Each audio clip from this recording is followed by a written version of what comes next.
วิธีเปิด Communicative Post หรือก็ปรมีเต็มเจนโจกក្នុង account Facebook របស់យើងកន្លែងនេះគឺជារឿងដែលសំខាន់មួយដែលយើងគួរធ្វើ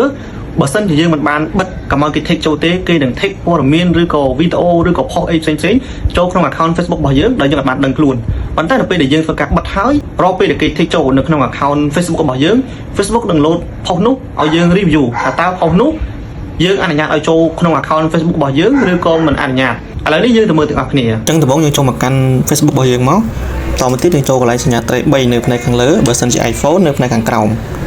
អញ្ចឹងយើងចូលកន្លែងសញ្ញាត្រី3ហ្នឹងមកតមកទៀតយើងចុចទៅលើពាក្យ Setting and Privacy តមកយើងចុចពាក្យ Setting តមកទៀតយើង scroll វាតិចទៅមកដល់កន្លែងនេះយើងចុចទៅលើពាក្យ Profile and Tagging យើងចុចពាក្យហ្នឹងមកដល់កន្លែងនេះយើង scroll ទៅក្រោមបន្តិចដល់កន្លែងនេះគឺយើងឃើញគេដាក់ថា review ហ្នឹងគឺបានន័យថាកន្លែងហ្នឹងគឺបិទណាអញ្ចឹងរាល់ពេលដែលគេ post ឲ្យគេ take មកយើងគឺវាចុះធម្មតាទេបើសិនក្នុងករណីថាវាបិទអញ្ចឹងណាអញ្ចឹងមកដល់កន្លែងហ្នឹងគឺយើងចុចបើកផ្នែកខាងលើហ្នឹងណាយើងចុចបើកវាមួយមកបន្តមកទៀតយើងមើលផ្នែកខាងក្រោមហ្នឹងក៏យើងត្រូវតែបើកវាដែរដើម្បីឲ្យវា review នៅពេលដែលយើងពេលដែលមាននរណាម្នាក់ដែលគាត់ post ហើយគាត់ take មកយើងណាដើម្បីយើង review មើលហ្នឹងណាបាទអញ្ចឹងនៅពេលដែល